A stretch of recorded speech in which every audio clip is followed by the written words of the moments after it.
I turned 29 last fall, but some days it still feels like I am the designated adult in a family of children. That thought hit me again as I carried my groceries up to my new apartment in Portland, the one-bedroom loft off Burnside Bridge that no one in my family even knows exists. And honestly, keeping it that way makes breathing feel easier. I had not spoken to my parents in a week, which for Linda Rowan meant I was avoiding my responsibilities. And for Greg, Rowan meant repeating whatever Linda said. Avery, my 32-year-old sister, had not texted me either, which was unusual only because she usually reached out whenever she needed something, meaning always. The moment I unlocked my door, my phone buzzed. I stared at the screen, already feeling my jaw tighten. "Mom." I picked up anyway. "Hi, Mom." Her voice came in warm and tight, practiced sweetness layered over impatience. "Claire, sweetheart, we have not seen you in so long. Your father and I were talking, and we would love to have you for dinner this Friday." There was never an invitation without a hidden purpose. "Friday's fine," I said. "Wonderful," she replied, and I could hear the relief slip through. "We need to discuss a few things. As a family." Avery's voice floated in faintly. Dramatic as always. "Make sure she actually comes." I closed my eyes. "I said I'll be there." Mom lowered her voice, like she was delivering a secret. "It is important. Claire and Avery is having a difficult time again." There it was, the beginning of another cycle. I could already feel the familiar weight settling in. The one that always came before a new obligation was shoved into my hands. Still, I kept my tone even. "I'll come for dinner." "That's all I can promise." Mom sighed, the martyr's exhale she had perfected over decades. "You always make things harder than they need to be." "Sweetheart." I did not answer. I let her sit with the silence until she said goodbye. When I hung up, I set my phone face down on the counter. Somewhere inside me, a small spark of anger tried to rise, but I pushed it back. Not tonight. Tonight. I needed the quiet. If you are listening and you have ever been the responsible one, the fixer, the person everyone leans on until you have nothing left, then you already understand why I kept my new address a secret. And if you have ever stood in that space torn between guilt and survival, then stay with me. This story starts quietly, but it does not stay that way. By Friday evening, the familiar weight in my stomach told me everything I needed to know about the night ahead. Rowan family dinners always followed the same choreography, Mom controlling the tempo, Dad nodding on cue, and Avery orbiting the center like a storm cloud waiting to burst. When I walked through the front door of my childhood home in Lake Oswego, the routine greeted me immediately. Linda appeared in the hallway, arms open, smile stretched too wide. "Claire, sweetheart," she sang, pulling me into a hug I did not return. "We were starting to think you forgot about us." Behind her, Greg lingered in the doorway to the kitchen, rubbing the back of his neck like he always did when he sensed conflict brewing. Avery was sprawled on the couch, scrolling on her phone as if she owned the place. She glanced up briefly. "You made it." "Shocking." I set my bag down. "Good to see you too." "Ave." She snorted. "Yeah, sure." Mom clapped her hands together, determined to steer the evening. "Let us sit. Dinner is ready." At the table, she served plates like she was distributing little pieces of control. Once everyone settled, Greg cleared his throat. "We heard you got another promotion," he said. "That is good. Really good." The hesitation in his voice was the same one he carried for every compliment he gave me. Pride mixed with guilt, because acknowledging my success meant acknowledging Avery's failures. Avery stabbed at her food. It must be nice. Some of us are not handed opportunities. I looked at her evenly. I put in a lot of work. Avery. And she shot back. I work too. People just do not treat me fairly. Mom cut in quickly, protecting her favorite narrative. Your sister has had a very hard year. Claire, you know how toxic some workplaces can be." I swallowed a laugh. Avery had walked out of 3 jobs in less than 12 months. Dad shifted in his seat. "Your mother is right. Avery needs support right now." There it was, the shift, the table's center of gravity leaning toward me, pressing expectations into my lap. Avery leaned back, arms crossed. "Honestly, Claire, you have everything. A nice job, your own place, no real responsibilities. It would not kill you to help." I held her gaze. Help how Mom and Dad exchanged a quick glance, the silent signal they always used before dropping whatever burden they had been preparing. "Claire," Mom began, voice low and deliberate. "We need to talk about Avery's living situation." My pulse picked up. The stage was set. The script had been rehearsed. Avery smirked down at her plate, the confident smile of someone who already knew the ending. "Yeah," she said softly. "We really do." Mom folded her napkin with slow, ceremonial precision, the way she always did before delivering news no one else had agreed to. Greg shifted in his chair, and Avery straightened just enough to look interested. The air tightened.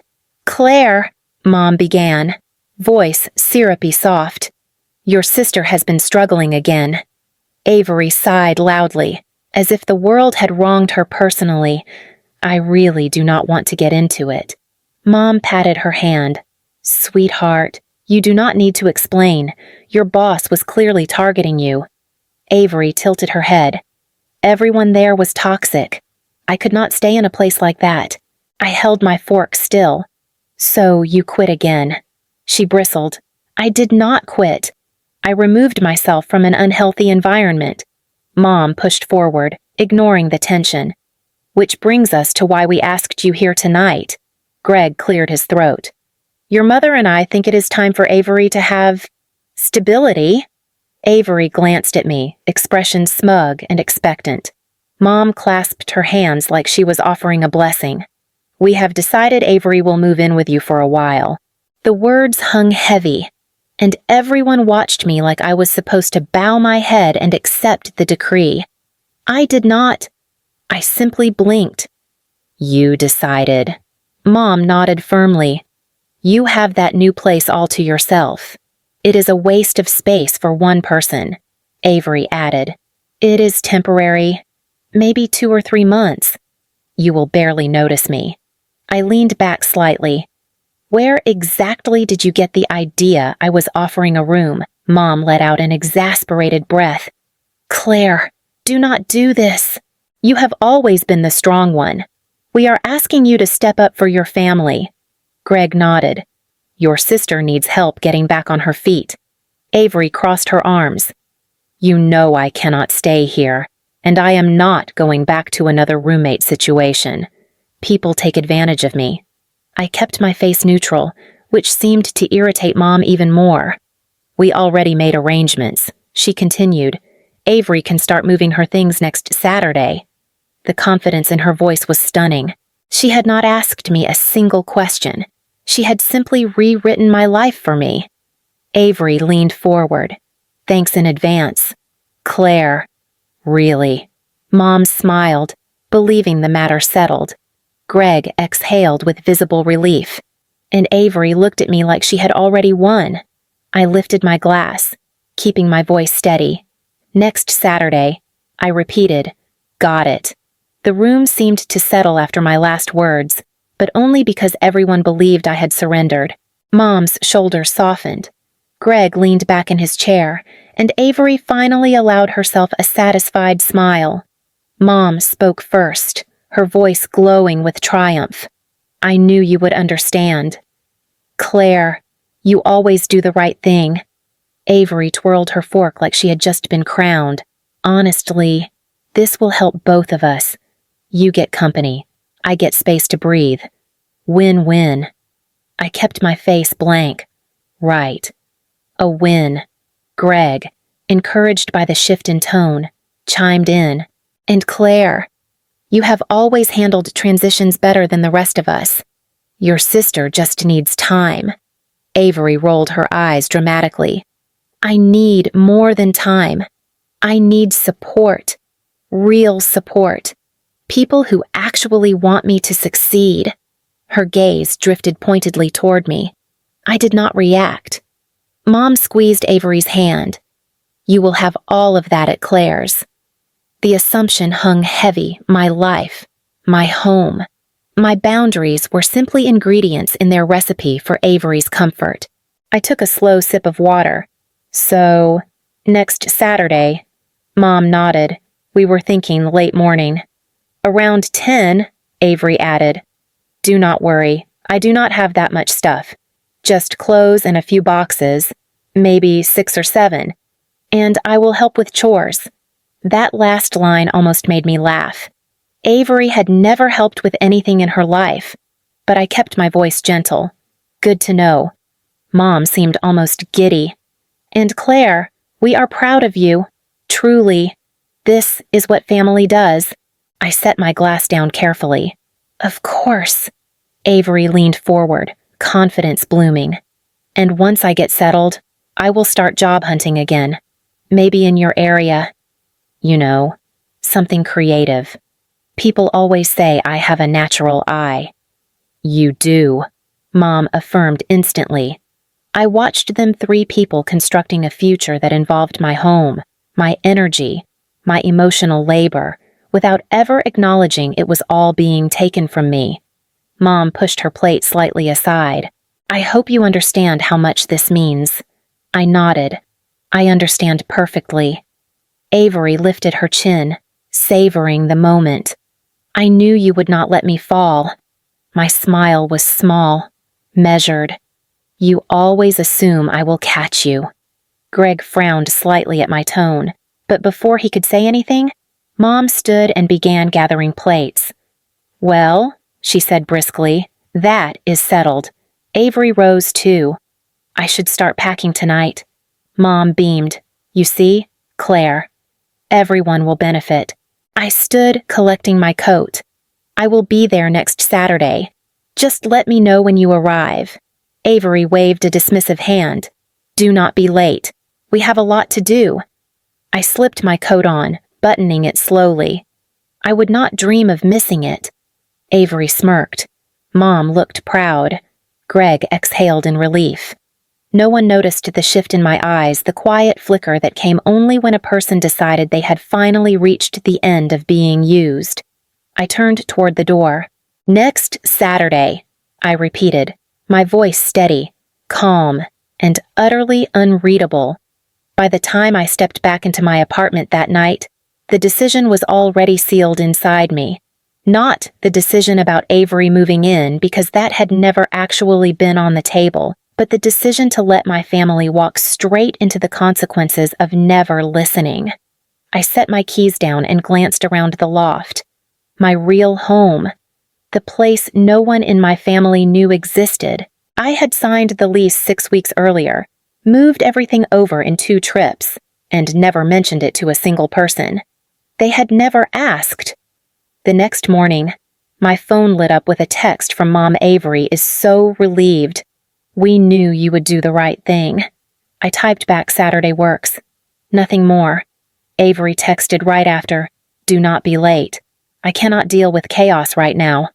I stared at her message for a long moment before replying, understood. For the rest of the week, I kept my distance, answering only when necessary. Mom sent long paragraphs about preparing Avery emotionally and creating a supportive environment.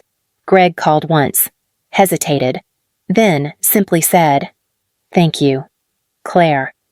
This means a lot, in a voice that told me even he knew he was asking too much, but did not know how to stop.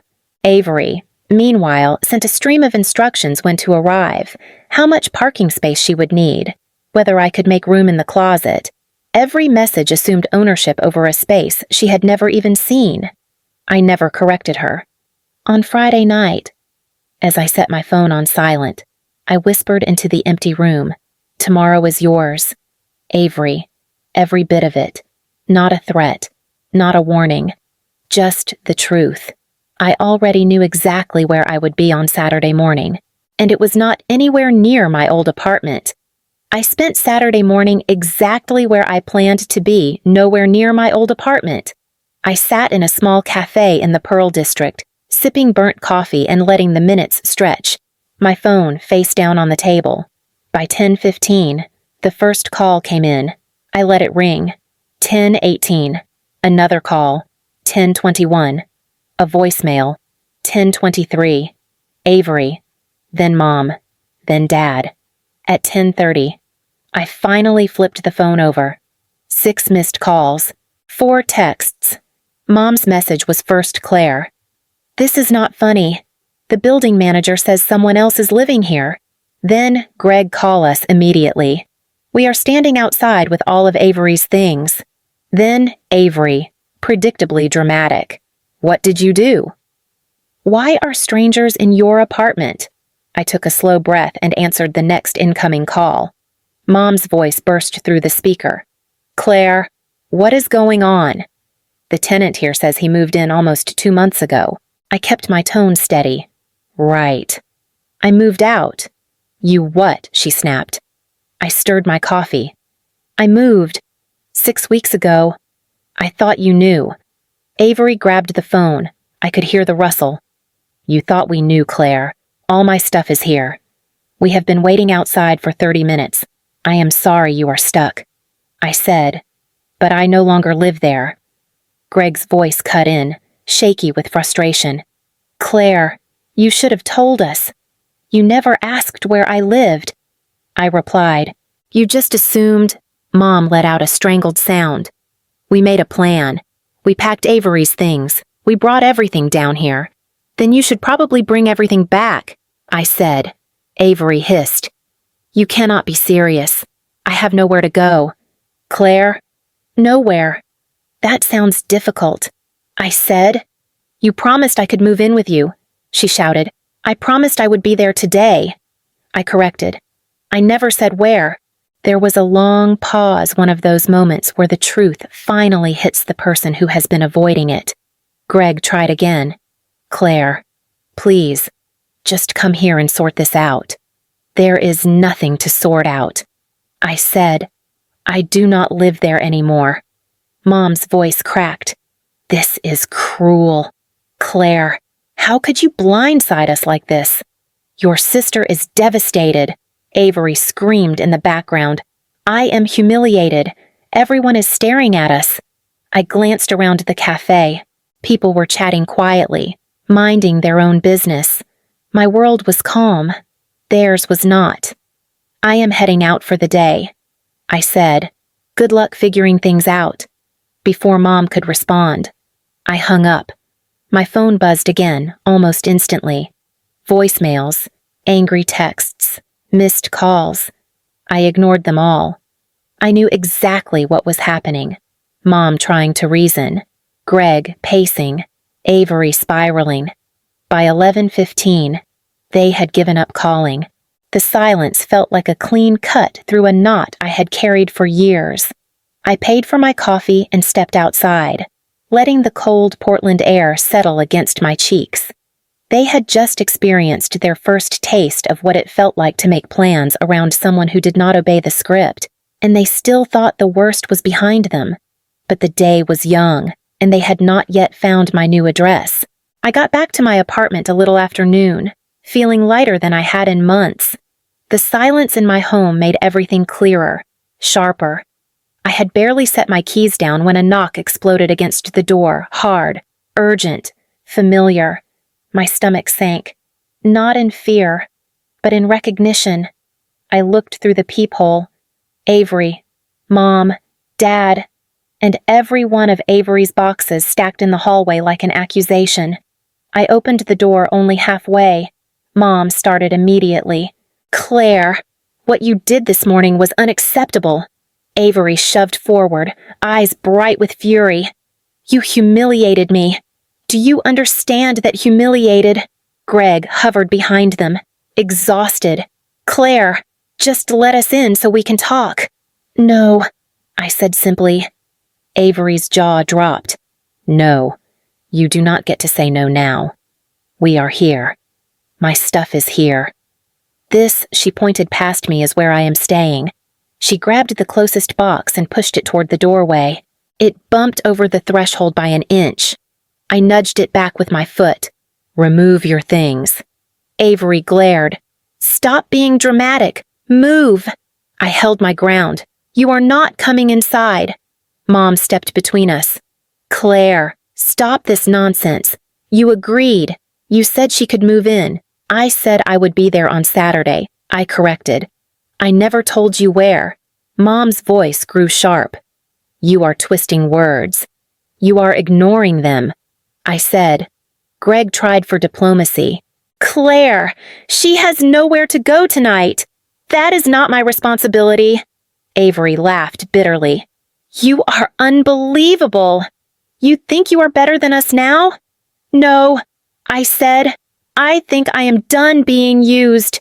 Avery's face twisted. I swear, Claire, if you do not let me in, I raised a hand. If you try to enter my home again, I will call the police. They froze. Mom blinked, stunned and offended. You would call the authorities on your own family. Avery barked a laugh. She is bluffing. I stepped backward toward the coffee table where my phone sat. No, I said. I am not. Avery grabbed another box and lifted it as if daring me. You are not doing this. I reached for my phone.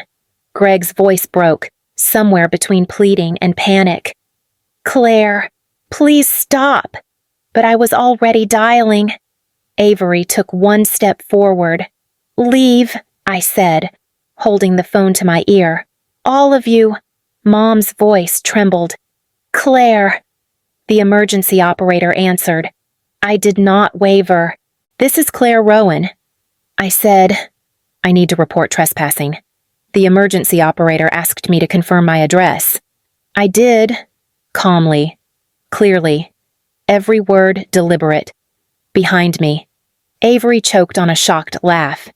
You are seriously doing this, Claire. Hang up. Hang up right now. Mom's voice trembled. Sweetheart, please. This is a misunderstanding. We can fix this. Greg whispered something like a prayer under his breath, rubbing his forehead as if he could will the moment away. But I stayed on the line until the operator said, Officers are on the way, and ended the call.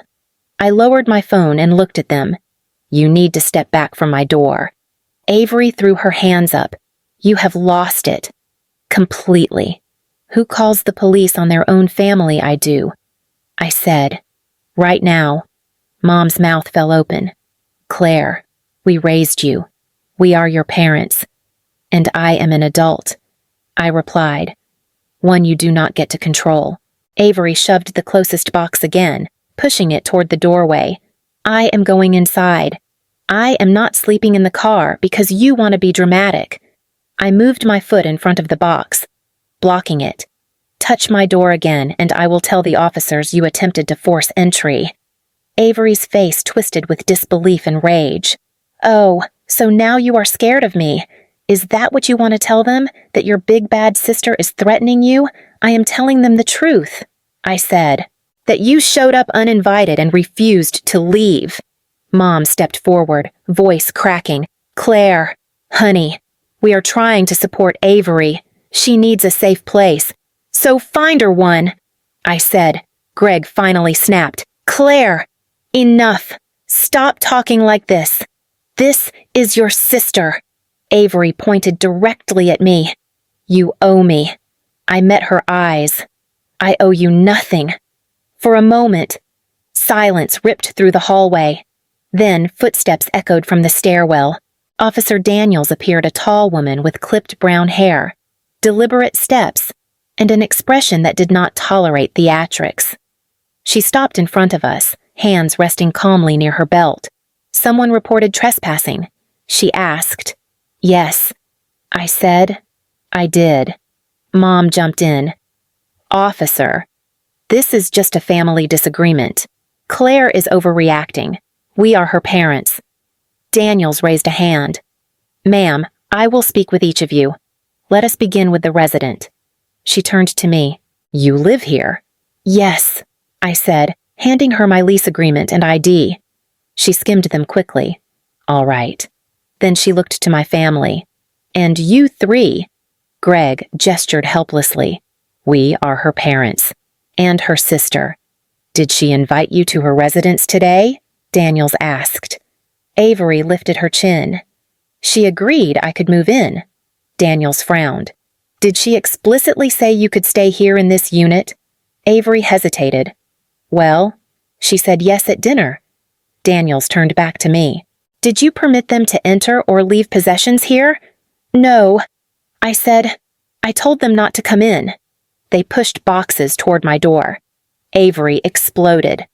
Because I am supposed to live here. Daniel's voice sharpened. Ma'am, lower your tone. Avery scoffed. This is insane. Daniels faced them fully. Here is the law. If a tenant tells you to leave the premises, you leave. If they tell you that you cannot place items inside the residence, you cannot place them. Blood relation does not change the definition of trespassing. Mom's face collapsed. Officer, she is our daughter. And that is irrelevant, Daniels said. If you continue refusing to leave, I will escort you off the property. If you attempt to enter this residence or force belongings inside, I will make an arrest. Avery's eyes went wide. You would arrest me for trying to move in with my sister, for unlawful entry. Daniel said, yes. Greg's voice shook. Claire, you really want this? I did not soften. I want you gone. Avery looked between all of us, her anger collapsing into disbelief. You are choosing strangers over your own family. Daniels corrected her. She is choosing her rights, Mom whispered. Claire, please. But the pleading came too late.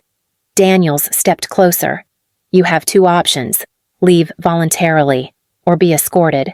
Avery swallowed hard. Fine. Whatever.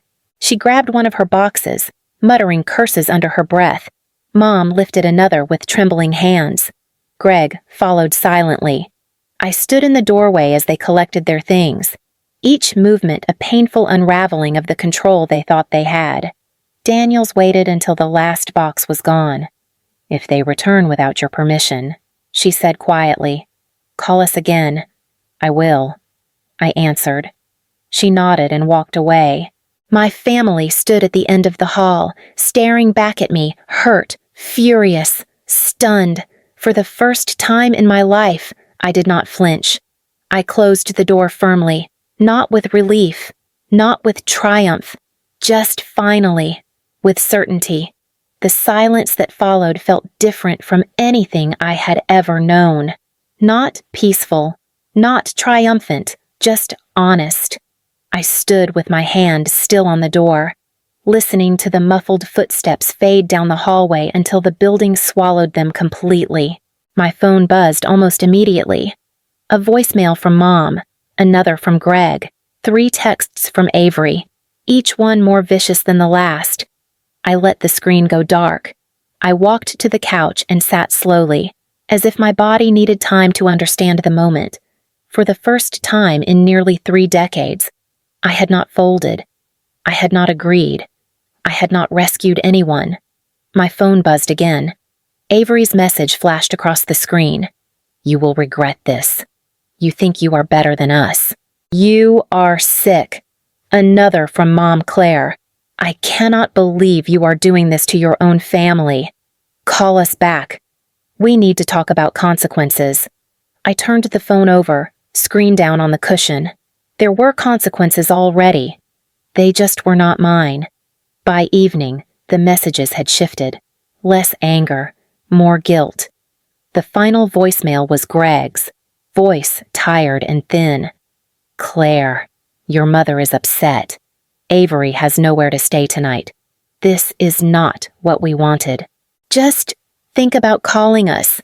I did not call. Instead, I opened my laptop and searched for therapists in my area.